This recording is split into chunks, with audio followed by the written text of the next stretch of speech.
बदलते दौर में हम ये भी देख रहे हैं, था समय पश्चिम का जब तक था, लेकिन पूरब का समय आया है, हमने कल ही देखा। जोरदार अभिनंदन करें माननीय यशस्वी प्रधानमंत्री मोदी जी का। ये सौभाग्य की बात है कि हमारे लिए कालगणना का केंद्र हो सकता उज्जैन होगा, लेकिन कालगणना की केंद्र की जानकारी तो राजधानी में भी होना चाहिए, दिल्ली में भी होना चाहिए और दुनिया में भी होना चाहिए।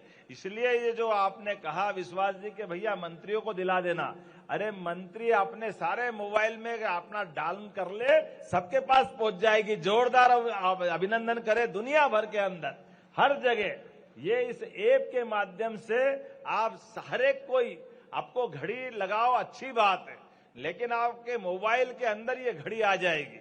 आपके आधार पर आप अपने घर में अपने समय में और उस सारी चीजों की जानकारी आप तक पहुंचेगी।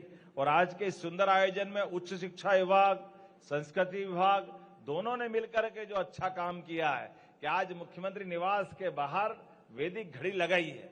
मुझे इस बात की प्रसन्नता भी है कि अब आजादी के अमृत काल की तरफ हम चल रहे हैं, तो अमृत काल में वो सारे प्रतिमान बनना ही चाहिए जिसके कारण से भारतीय संस्कृति सदैव गौरवान्वित होती रहे।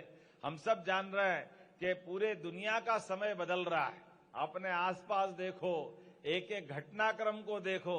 बदलते दौर में हम ये भी देख रहे हैं, था समय पश्चिम का जब तक था, लेकिन पूरब का समय आया है, हमने कल ही देखा। जोरदार अभिनंदन करें माननीय यशस्वी प्रधानमंत्री मोदी जी का, जो देश के सामने और देश को लेके दुनिया के सामने अपने दृष्टिकोण को लेके आगे बढ़ रहे हैं। जब वो स्वदेशी के भाव को बढ़ा रहे हैं तो एक एक ऐसे मान बिंदुओं पर हमको गर्व होना चाहिए। हम अपने उस प्राचीन इतिहास पे भी गर्व होना चाहिए और आधुनिक समय की चुनौतियों से निपटने के लिए दुनिया के अंदर भारत की अच्छाइयों को लेकर के जाने का यही समय है, सही समय है। ऐसे समय में जब दुनिया के अंदर बदलते दौर में भारत का मान सम्मान बढ़ाने के लिए यशस्वी प्रधानमंत्री आगे बढ़ रहे हैं। हम याद करें प्रधानमंत्री के 2014 के सरकार बनाने के बाद ही 6 महीने से भी कम समय में दुनिया के अंदर उनने यूनेस्को के माध्यम से योग को पुनर्स्थापित करने का प्रयास किया था। जोरदार अभिनंदन करें माननीय प्रधानमंत्री जी का।